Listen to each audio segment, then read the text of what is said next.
Hello and welcome.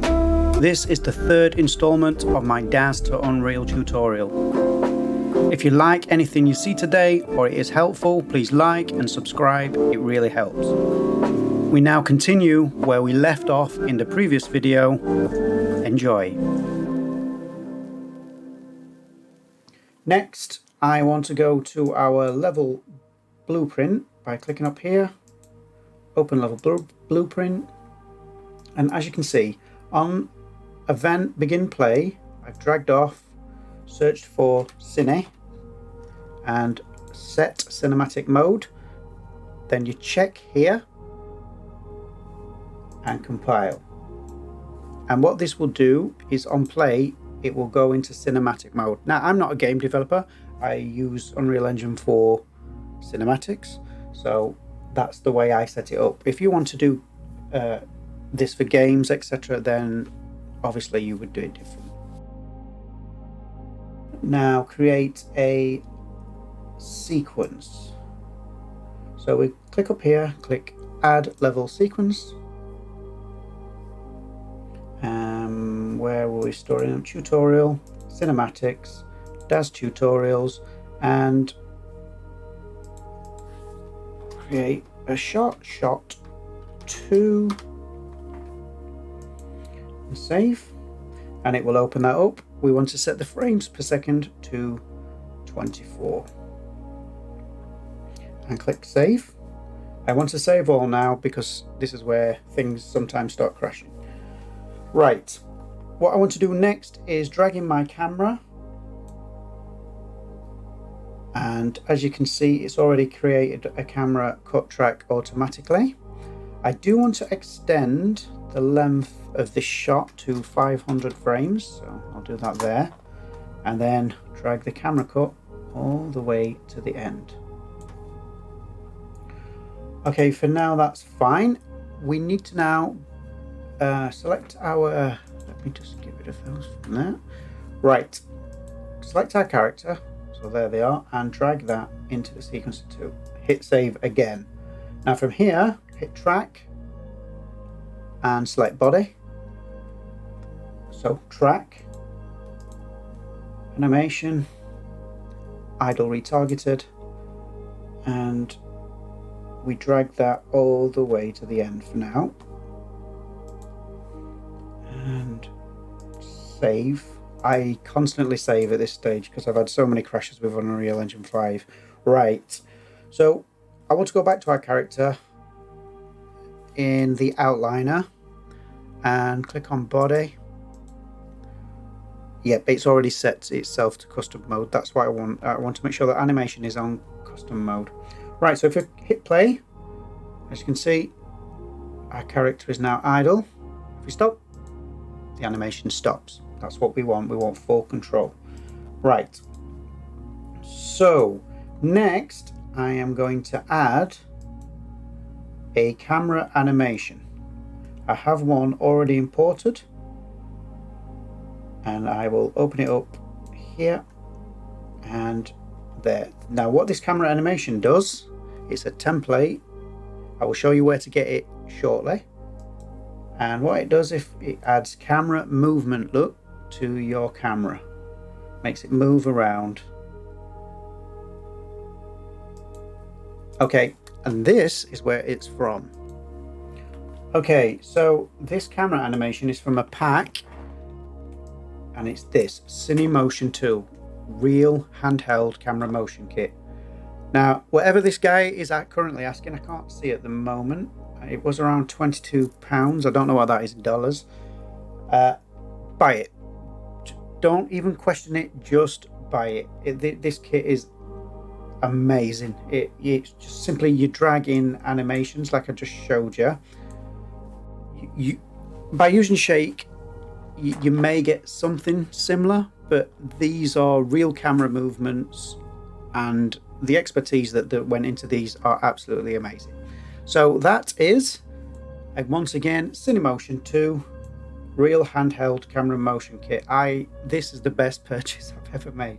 Okay, so we've got a bit of camera movement now, but what I want to do is do a panning shot just for experimentation. That's how I will start a sequence of shots. I will start with one, and then I know what I'll need to do from there. So let's do that now.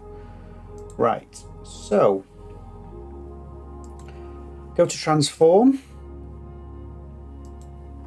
So inside your camera, go to transform, and if transform isn't there for some reason, click on here and add transform from there. Right, the first thing I want to do is create keys for all of these transforms here. So there we go, and it's created keys for us. What I want to do next is move on the X axis like so, and maybe forward, and then I want to rotate slightly that way and up. Don't worry about the focus for a moment, we'll do that in a second. Okay, so let's scroll up to our manual focus distance, set a keyframe, and then adjust that until she is in focus. In fact, what we'll do is set that really low so it's really blurry, and this is where the diaphragm settings were really important. As you can see, it's a lovely blur. Right, what we need to do is move forward maybe 20 frames and then focus in on her like so. I think we're there. Okay, so when we hit play, it suddenly focuses in on her, and that's what we want. I do want to move further over and rotate a little bit more and keep moving. So it's like we're at the side of her, and then what I want to do is click here and go all the way to the end of the sequence, and then we're going to try and move to the other side of her like this and rotate.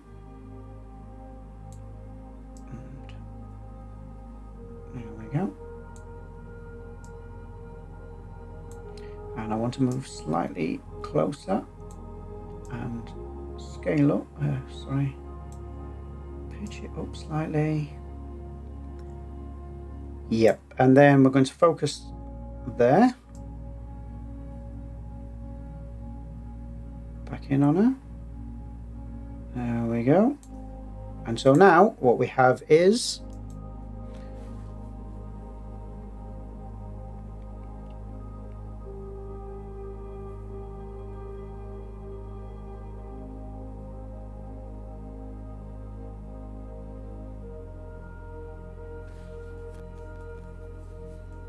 I want to play with the lighting slightly, even though I have set it up previously. I do want to do that. So what I want to do is we need to somehow, we're in cinematic mode. I want to go to show and make sure in post-processing, show, post-processing, and I want to make sure that eye adaptation is switched off.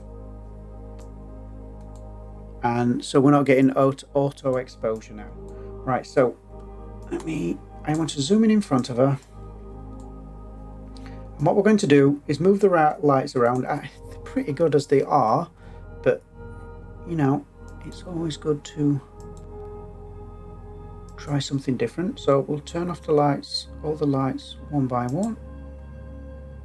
Okay, so all we've got now is an ambient light. So if we turn the ambient light off, it goes dark except for the glow behind her, which is coming from this air glow here. So we'll turn the ambient light back on, and we need to make sure that our ambient light, I want it to be slightly cold, no, just slightly warm, just maybe. What we're trying to do is make sure it's not perfect white, because that's terrible for rendering. Perfect black or perfect white is not very good for rendering, so we just want it to be slightly off. Maybe a blue. You can barely see it, but it's not white. So we click OK. Then we go to our background light, and as you can see, this just simply illuminates behind her. And the light is just simply pointing at this mesh, and that's what we get.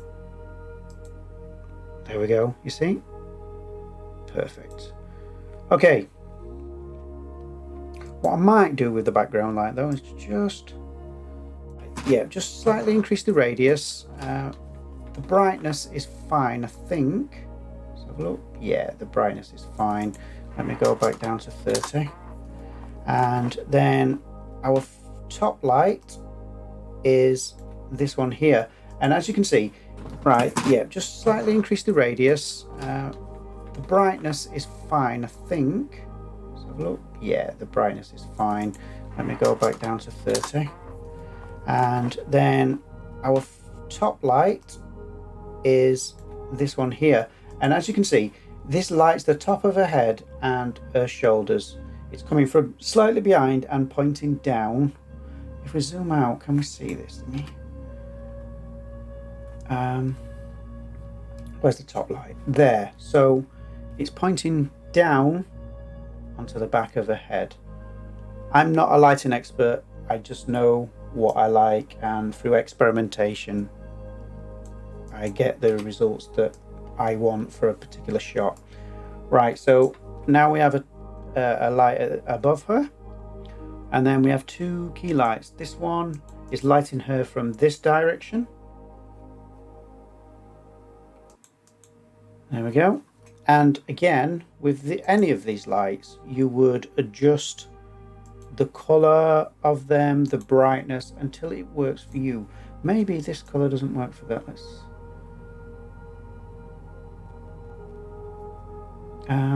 so I'll just play around with the lights.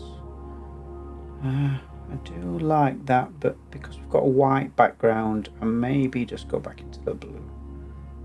Yeah, about there. I quite like that. And then obviously you can move this light around by changing where its position is. Oh, I quite like that. I want this side of her face to be shadowed though. Yeah, I quite like that. There we go, just make it a little bit softer. Perfect. Then we need to go to this one, and this one I think is like a pink. Yeah, I can see that. So I've got it as a pink at the moment. Let me just, I think it was fine. No, I kind of like that, which is like a violet, and it's very subtle. If I turn it up, look, it's just subtle. So we set that to 20, and then again we can move that around, and depending on where it is, it will have a greater or lesser impact. There we go. Again, there is no formula to what I am doing. I'm just doing it by eye. It's like painting a picture. I want certain parts of the character to be lit a certain way. I can't tell you where that comes from. It's just somewhere inside. And yeah, there we go. Right, I'm going to click here, and this will take us back to our main camera. So if I hit play now I've changed the lighting, this is what we have.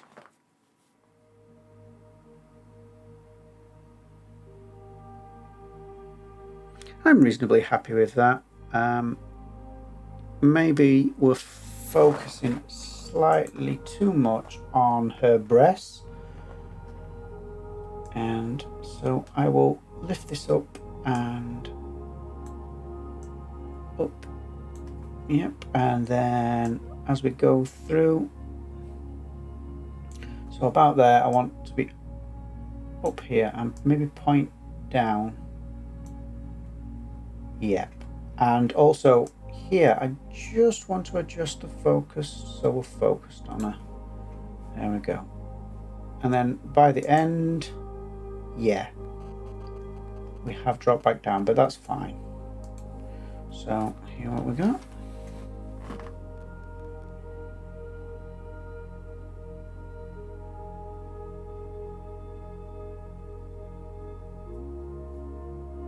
Yep, I like that. I do. It doesn't matter if it goes out of focus every now and again. It doesn't have to be in focus all the time. Yep, I'm happy with that. Okay, next. I've been at this now for maybe 6 hours, so I'm going to stop for a break and then I will move forward.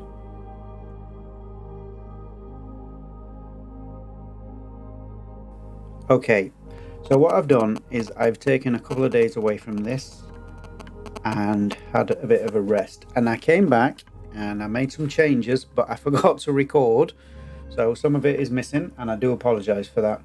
What we have is I've changed the character slightly, and what I've essentially done is worked on the materials, so now the character looks like this. Now it may look like I've made massive changes. I haven't.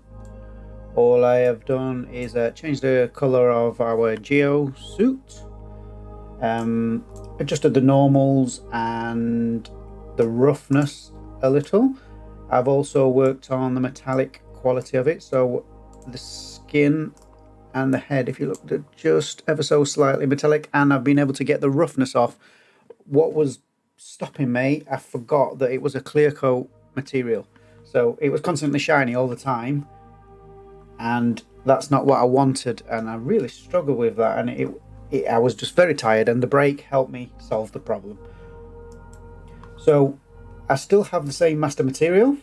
I've now broken it down into skin cutout, emissive, roughness, skin mixer, clear coat, normal, and here is the specular.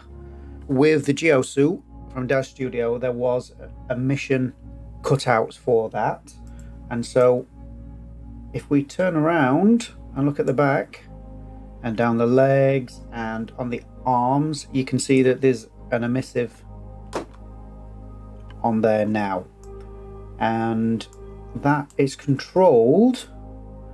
It is relatively simple. So inside our master material there is an emissive color, and then it's very simple. Look, in this commented section we have the emissive cutout, which came from DazStudio, and for the torso, the face, the arms, etc., they have an emissive cutout.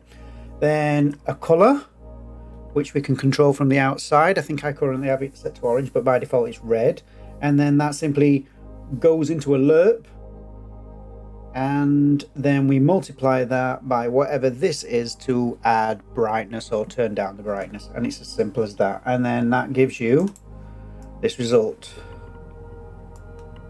There we go. And obviously in the material instance, let me go to torso. Here in our material instance, what I have now is, see, there's an emission and a way to control that, and then an emissive color, and it's as simple as that. And so that's what I've done. Changed the color, worked on the roughness, clear coat, and emissive.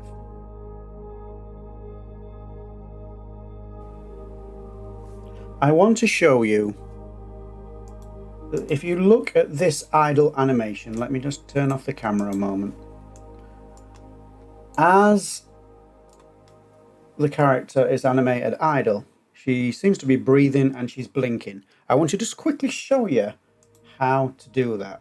So when we first imported our character, if you don't remember that, go back and have a look.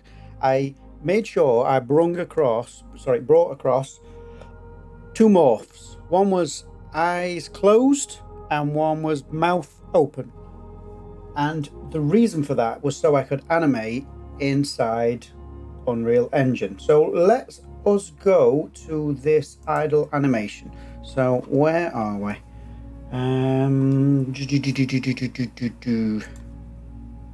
Here we are. I'll open up our idle animation.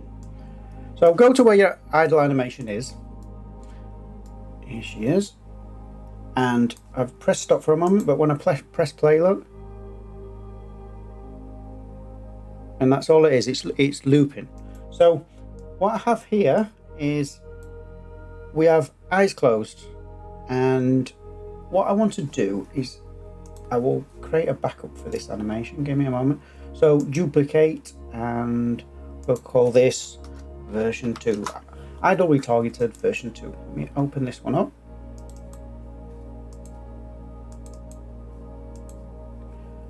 One moment. There we go. Right. So I'm actually going to delete these curves here and start again. So now if I hit play, the eyes are no longer blinking and the mouth is no longer opening. So what we want to do is ensure you've got the morphs, so we know we've got an eyes closed. Look. Click that back on auto, and a mouth open. There. Click that back on auto again.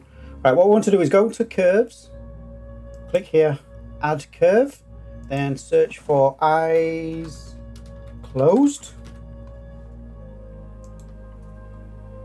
and then click on eyes closed and edit curve. At the beginning, add a key, or you can use your middle mouse button, ensure it's on 0, 0, and then go to the end. You can use your middle mouse wheel to scroll out, and then at the end or close to the end, add key, and we'll set that to 4 here. And so this is where it is on the timeline. This is the value. So then what I want to do at random points is just add keys. Again, you can use your middle mouse button just to click and it will create a key. Click. In fact, that's a lot quicker. Click, click, and click. Now what I want to do is go to the middle key out of these 3, and I'm simply going to go up here, type 1, and then go to here, the middle one of these, type 1 again. Basically, every time it goes to 1, our eyes will be closed. Every time it goes to 0, our eyes are open. So this is what we got. Let's hit play, blink, blink. There you go. And it's as simple as that. So then let's create another curve. Oh, sorry, let's stop the animation first. You can click here to go back to the beginning, or there, slightly left the screen, there to go to the end. We want to go to the beginning, and click on curves, add curve, and we'll find our mouth open. Hit curve on the mouth open track, edit curve, place a keyframe at 0 and 1 as close to the end as possible. Yep, again I will set that to 4. Oops.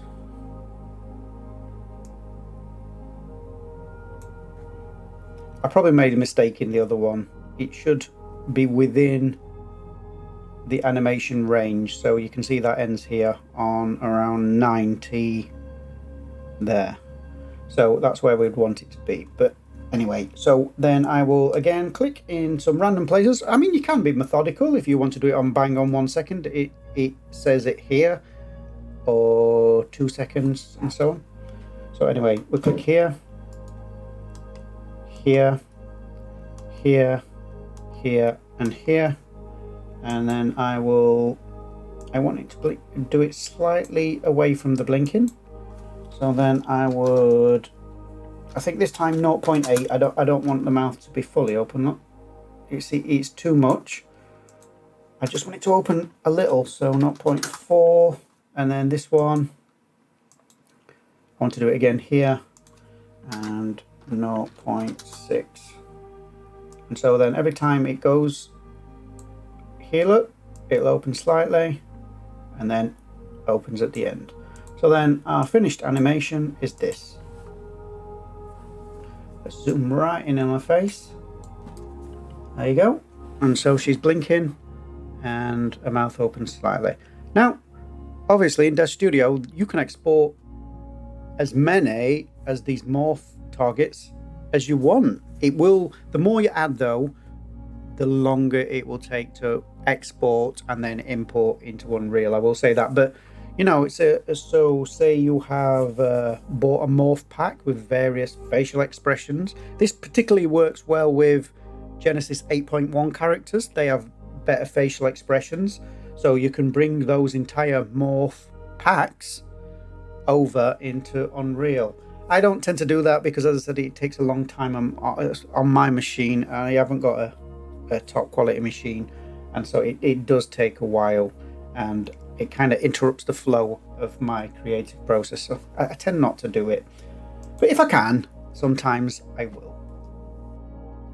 Okay, back in our scene, I have turned some of the lights off. I have been working with the lights as well, and I did forget to record that. So I'm going to try and start again. So obviously I showed you all the top light and the back light before, and what I'm going to do now is work on this key light, which is blue. I do actually like where it is at the moment. Maybe just pull it out slightly like this, and it's giving that blue to that side of her face. Okay, then we need to go to the second key light. That's a bit bright. Okay, that's a little better. So if we just move it back and forward like this to around there. Yeah, around there. So if we turn it off, on, and that's what we have. Let me save all, and let's go to our camera, and that's what we have now. Let's just hit G to go into game mode. There we go. That's what I have. I really do like the look of that. If I could, I'd like to change the color of this, but we're starting to get beyond the scope of this tutorial. I may just give it a go. Just give me one moment. This is what I've come up with. I wanted the bodysuit to be slightly whiter than our metallic skin here. Okay, so with that, we are now going to go into creating another level sequence. Let me just pull up the one we created before. Give me a moment. And I think it was shot 2, wasn't it? So this is what we had before, and with the new colors, this is what it looks like. Sorry, I'm not in cinematic mode. Let me try again. And now this is what we've got.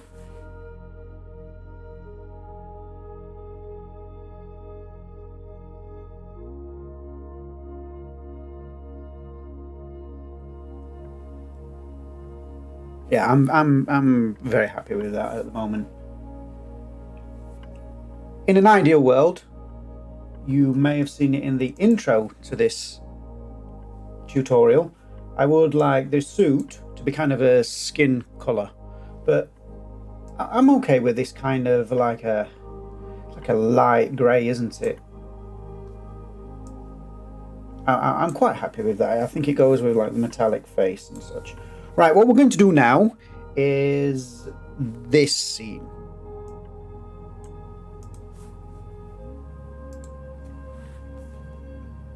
Here we have just a collection of animations and various camera movements. And what I'm going to do, because I've already done this, is I'm just going to break it down for you. I thought that would be a better approach. And there we go. Now, the inspiration for this is actually what you're seeing on screen now. So let me go to here. So if you look at this animation, I was listening to music, which is often now how I get inspired to do things. I'll be listening to music and then I like visualize something inside my head based upon the music. It's just how my brain works. So with this the animation didn't retarget correctly. Now watch the neck. Let me click through. Let's see if we can see it. Look. So there is a problem with the retargeting, and the neck is out of place. But played at speed at 24 frames per second, it's kind of a creepy zombie sort of dance because of those faults. And this happens to me quite a lot, where I will find something that I really like from something completely unexpected, and then that ends up being the centerpiece for whatever I'm doing. So a lot of the time I don't really plan things out, it just seems to happen, and then I will build around that. Anyway, enough jibber jabber, let's move on. So as you know before, we have a camera and we have our blueprint for our character in here. Then if we go down to body, we have our animation. Now what I have here is some retargeted animation. They came from a Genesis 8 character, I think, inside DazStudio. Now, if you don't know how to import DazStudio animations, please go back and watch the first part of this tutorial series where I showed you how to do that. Because that is all I've done. I've just imported those, and then I have retargeted onto a Genesis 3 character, which our System 50 character is, sorry. And what I have is a this animation. Let me click here.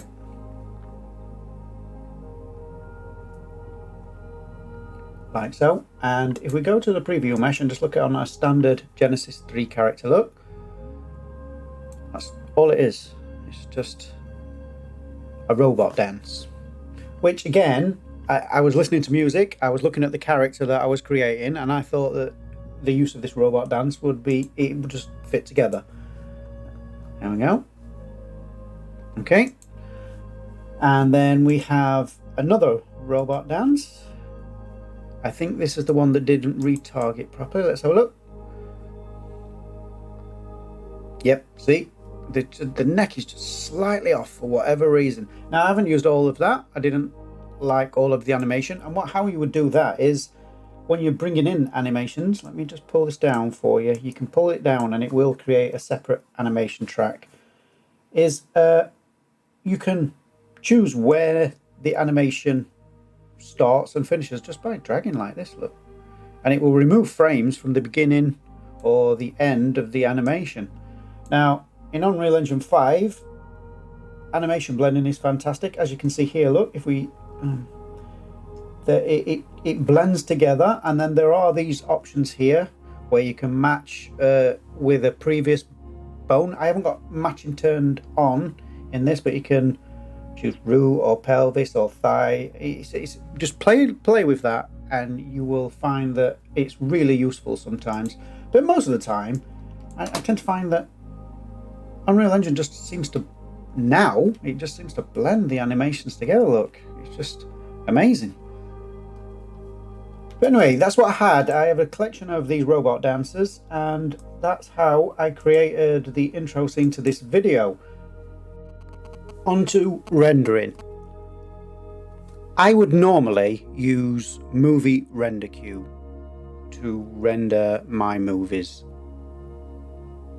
It's a little more advanced, so I'm not going to be doing that today. We're going to do a basic render, and I'm going to be outputting PNG images. Now you can take them PNG images and you can bring them into something like DaVinci Resolve, import them in, and create a video from those separate images. So in order to do that, we would click here and we go to render movie. Now you could from here, of course, choose an AVI if that's what you wanted to do. I wouldn't advise that. I would at least work with PNG or EXR. It is probably better if you have the space on your hard drive and the machine to do it, to use an EXR and bring that into something like DaVinci Resolve. But today we'll use PNG. My frame rate is 24 frames per second. Obviously, if yours is different, you can override it here. but it's better to set it inside your level sequencer here. So I'm at 24 frames per second. That is because I have a GTX 1080 Ti. That's what I do all my work on. And anything above 24 frames per second at 4K is going to crash, basically. Yeah, I haven't yet managed to do it. So, but I like working at 24 frames per second anyway. It's just something I'm used to inside a camera and so on. The resolution, as I said, is at 4K. And that's that. I never touched compression quality for these quick renders. Output directory, we click here and you would choose where you want to store your PNG sequence. You can write an edit decision list or Final Cut Pro. I never touch any of that. And we want cinematic mode set here. Those are the defaults. You can choose a beginning and an end frame if you would only like to render a certain portion of your sequence. And then simply what we do here is, let me just change that folder because I've already rendered this out to new, and we'll call this number 8 for me. There we go.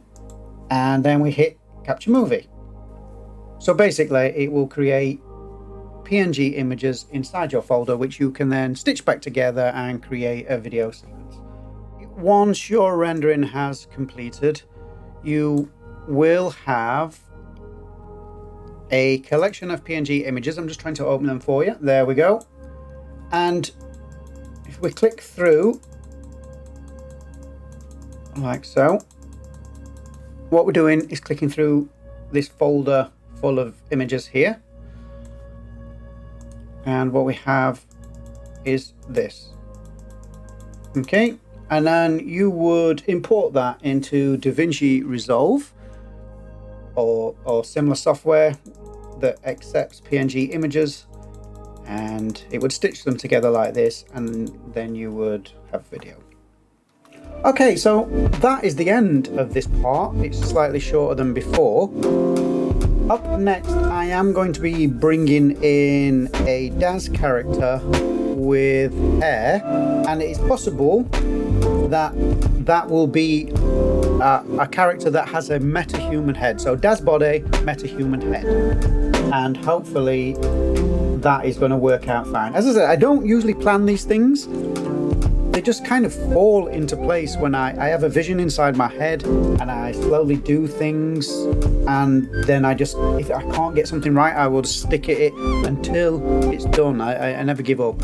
And one thing I will say is during the creative process, like with this character, I will go out, I will walk in nature, I will just go away from the computer, I will go and do something completely different, whether it's spending time with family or whatever, and it just gives you a fresh perspective.